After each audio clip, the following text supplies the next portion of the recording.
Hey, welcome back to By the Moonlight. I'm Carmen, and today we're talking all about this one piece of common advice. There's this idea that all you have to do is just start. But what does that really mean? And how can you even maintain that? Because people will say that you need to be motivated or that you need to have discipline. But I feel like there's another way that's more sustainable and also way more fun and enjoyable. Because let's be honest, motivation doesn't last and discipline makes you feel like shit. Or at least me. So that's not the vibe. That's not what we're doing. But before we get into the episode, make sure that you're subscribed to the podcast so you don't miss out on any future content. Recently, all I've been seeing pretty much everywhere, but mainly on my recommended for YouTube, has been like how to achieve anything, how I achieved everything that I ever wanted, tips for goal setting, for planning, auditing your life, those types of things, or videos with the title, All You Have to Do Is Start. And yes, I love me some motivational content, right? But also I feel just so overwhelmed because a lot of the times people will tell you to do the same things. They're like, write out your goals, make a plan for your goals. Okay, I do that. Why are things still not happening, And that's frustrating. And I saw in one YouTube video, this girl says, I'm a very messy person. Not like physically, but mentally, I'm a very messy person. I have a lot of thoughts at one time. And me too, girl. Me too. And that just makes it difficult, I think, when you hear the idea of just start, because my mind immediately goes to the end product, right? I'm thinking, for example, of this podcast, I'm not thinking, oh, I just need to start and sit down and make a plan. My thought is, how am I going to promote this? How am I going to get people to listen to this? What am I going to need to do on social media? And it's like, no, babes, calm down.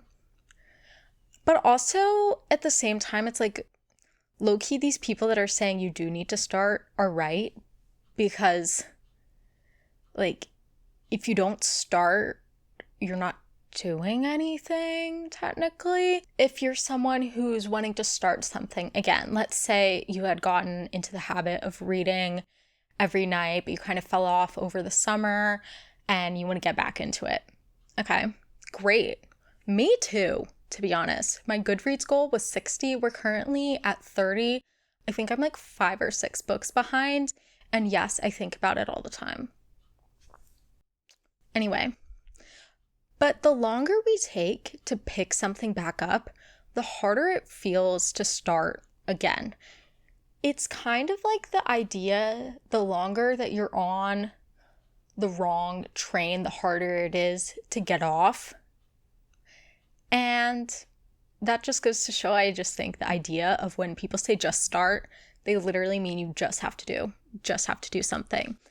I think that idea also makes things feel simple in a way, and also helps you recognize that people are getting stuck and unstuck like all the time.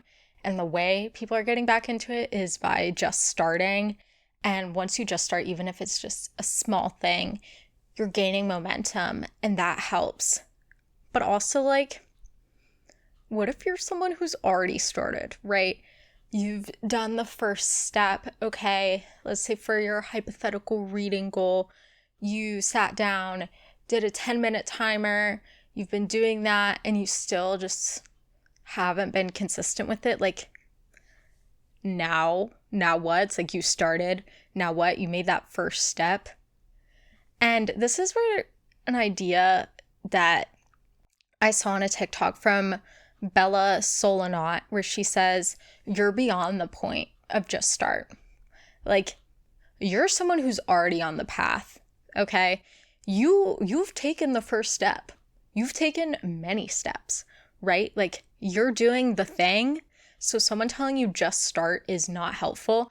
And that really resonated with me. At least I think in some areas of life or things that I want to do, just start is super helpful. But I think about like starting this podcast, someone saying just start, I'm like, it makes you feel more stuck in a way. And she reframed this idea by saying that you should see yourself more as a solar system, which, let me give a quick caveat and say that her account was a bit woo-woo. She was very much into human design, astrology, all of those things. So if this doesn't resonate with you, totally okay. But I think she's kind of onto something. So she says that you should see yourself more as a solar system where you're at the center and everything, your opportunities, your wants, your dreams, your goals is just energy swirling around you. And pretty much saying you're in the middle, all this stuff is just around you, you just need to call it to you. And she says you do this by turning on the energy that says, I'm available to this abundance. I'm available for these opportunities, for my dream projects, for my dream clients, to get into my dream school, to get my dream job. Pretty much going to say that you are the creative channel for your vision to come through. Like, she even goes to say that you're the path is you are the vision. It's like, yeah, you are the path. Thinking that it's separate from you is not helpful. And I really liked this idea by thinking that all these opportunities are out there. It's just how do you make yourself ready to receive them? And recently I've been reading the book Women Living Deliciously by Florence Given, and she talks about how we're often afraid, the fear of like succeeding and doing well. Like on one hand, we want to succeed, but on the other hand, when we do start doing well, people start bringing us down and it's scary and people are mad that we've grown. So in a way, we try to keep ourselves small. And I think that's part of this idea is that when you're keeping yourself small, you're not tuned in to receiving the energy of those opportunities. And I just thought that was interesting. I don't know if that resonates with you, but I thought it was kind of fun. It's a bit woo, but we all need a bit of whimsy, a bit of magic in life. And then when I think about getting things done, I think I would love to be motivated every single day of my life. I would love to feel that passion, the drive, that urge to, really go out there and do my thing, But motivation can only get you so far. It is finite, at least for me personally. I'm not going to speak for you, but in general, seems to be finite. So then we often shift towards discipline. But discipline low-key feels mean. Like, when I think of discipline, I think of me telling myself, you have to do this. And that just seems mean. I don't know. I don't like that. It takes the fun out of doing things that I'm supposed to be enjoying. Like going back to the consistently reading. If I'm motivated to read, okay, maybe I'll read once or twice a week, okay? And if I'm using discipline to read, I feel like it's just gonna do some reverse psychology thing on me where then I'm gonna feel like, oh, now that I have to read, it makes it not fun. It's like when your parents tell you you have to do something that you were already going to do, but now you don't want to do it because they're telling you you have to do it. And that's the idea I'm getting at. But this is where I think devotion comes in, okay? I've been seeing a lot of TikToks talking about this. And yes, my information source is TikTok. What about it? I'm sorry, I'm 21 years old. Leave me alone. And just seeing that it's like devotion is better than discipline, which is better than motivation.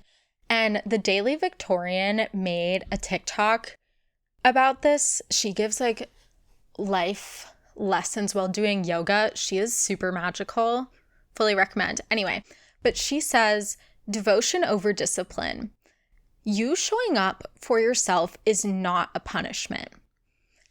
It is an act of deep care. You are not taming something that is unruly and needs to be controlled, aka discipline.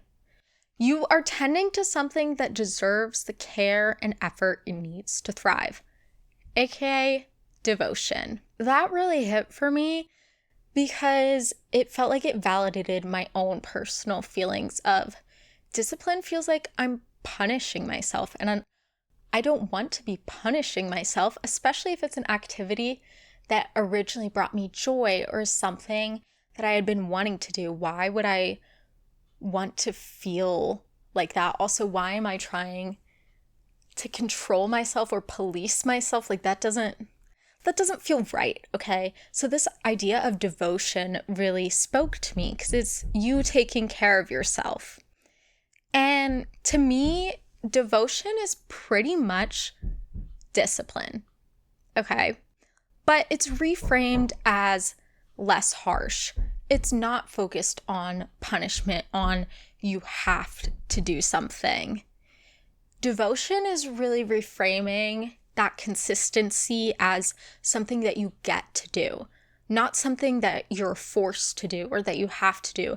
It makes it feel more like you have a say in things. And if you're someone who's like, yeah, that's discipline for me, okay, good for you. We're on the same page, except maybe I just have a bad relationship with discipline and getting my stuff done. So I'm just using a different word. But to me, I see devotion as having a more positive connotation. It's giving goddess worship vibes, self-love, very feminine energy, while discipline is associated with pain, not having fun. It feels very masculine in an oppressive way.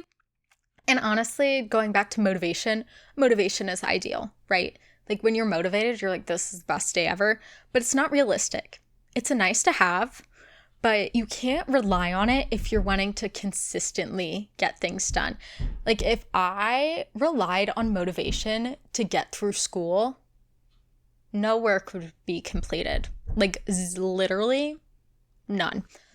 So here's how I've actually been getting stuff done and not been feeling burnt out while doing it. And that's been by using this idea of devotion over discipline. And I want to go over a few things that I've tried previously, recently, over the years that have helped me. So if you need inspiration to tap into your devoted side rather than disciplined side, I'll be giving you some ideas. The first idea is to use implementation intentions, also known as if-then planning.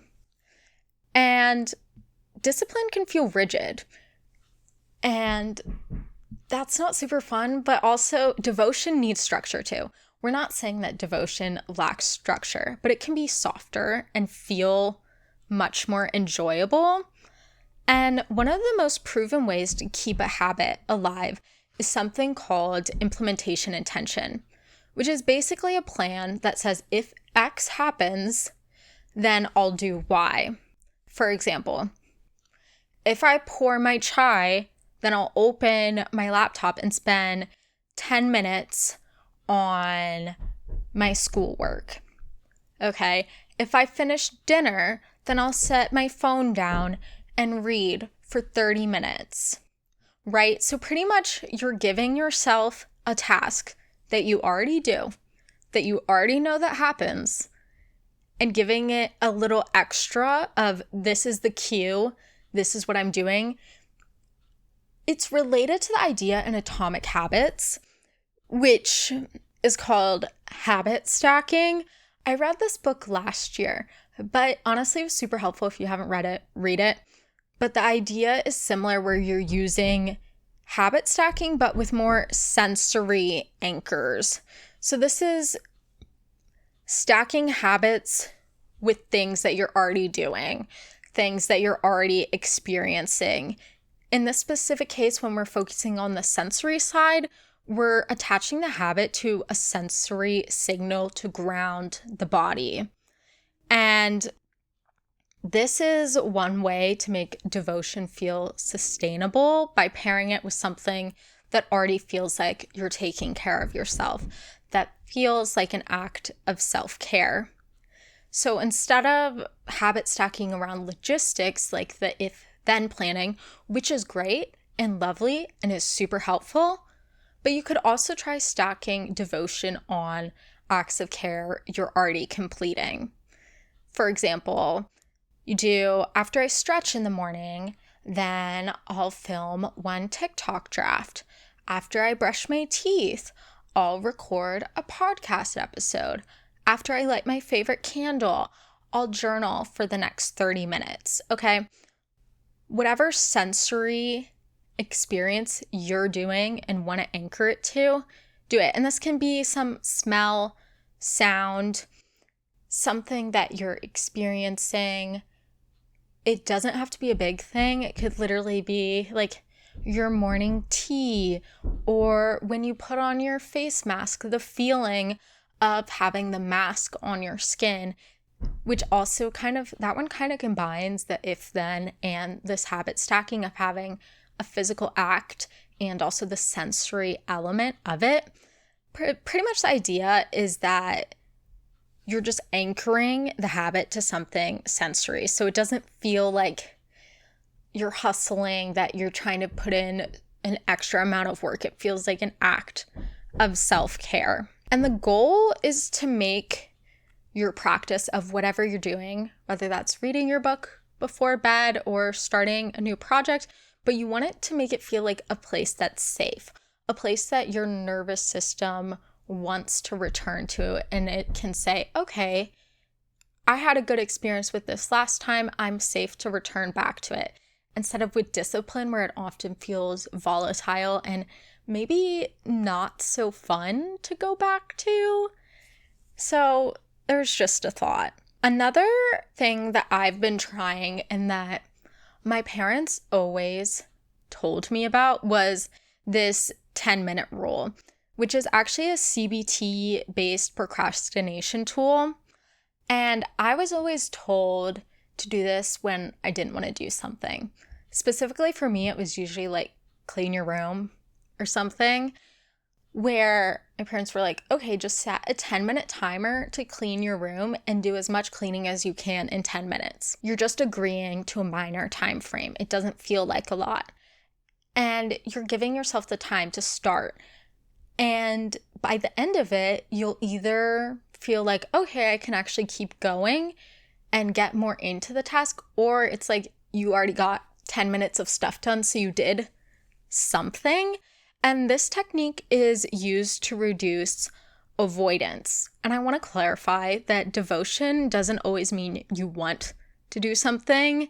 It means you want to keep like a low friction door open. And your brain loves a good loophole. And the 10-minute rule is one of the loopholes.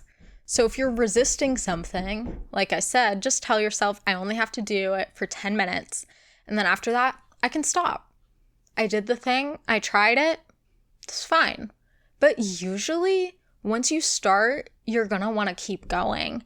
And that's the magic of it. And even if you don't, you already got some stuff done. So that's pretty epic. I do this one a lot when I know I should be doing something, but really don't feel called to it. And you could even do this for 30 minutes, an hour, for like the not so fun tasks that you have to get done. Another thing I've been trying is identity-based devotion. And this relates to self-perception theory, which is the idea that we become who we believe that we are. And our beliefs are shaped by repeated actions. For example, someone who writes every day and is a published author may identify as a writer. But at the same time, someone else who writes every day is on Substack may not consider themselves a writer because they don't have that outside external validation. But it's like you're both technically doing the same thing. You're both writing. So it's you become who you believe that you are. And discipline says you should do this because you should. Motivation says do this because you feel like it, because it feels good. But devotion says do this because it's who you are. Therefore, you're associating what you want to get done with your identity by saying, I am someone who works out daily. I am someone who consistently reads. I am someone who is a content creator. Whatever it is that you want to be, you're attaching that to your identity. This just goes to show that it's not all about being productive. It isn't about productivity. You're not just doing something because you have to check things off a to-do list. It's about staying in a relationship with the version of yourself who already knows how to show up. It honestly really relates to what we talked about in the last episode of interning for your higher self, where you're practicing being who you want to be, and eventually that's who you become.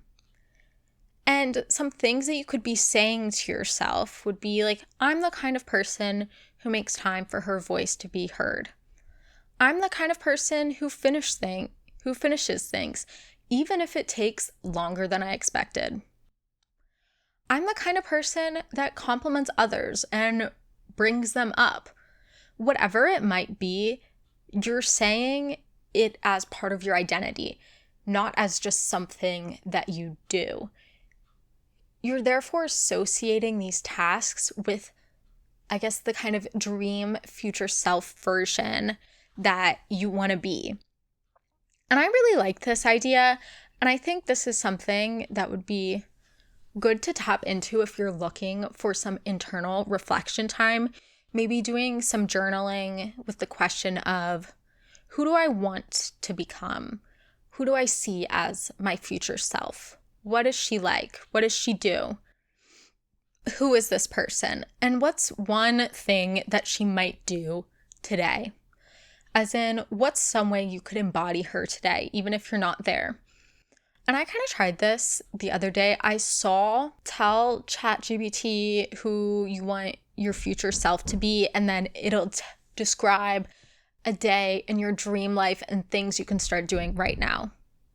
That's the AI version if you want to do that, or pen to paper, whatever your vibe is, both work. And if any of these strategies resonate with you, personally, I'm a big fan of the identity-based one, but I recommend that you try some out. Try and see what works. Try to apply this devotion over discipline idea, but don't overwhelm yourself. Don't try to do it all at once. That is not helpful. Don't be so rigid with yourself. Things change. People change.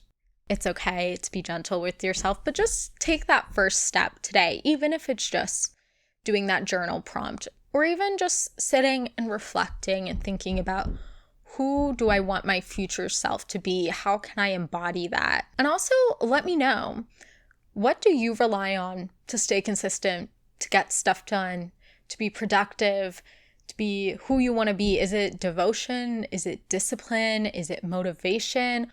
Or is it a combination of a few? Let me know. I'm interested to see. And if you liked listening, make sure to leave a rating and review and subscribe so you don't miss another episode. And I'll see you next week. Bye.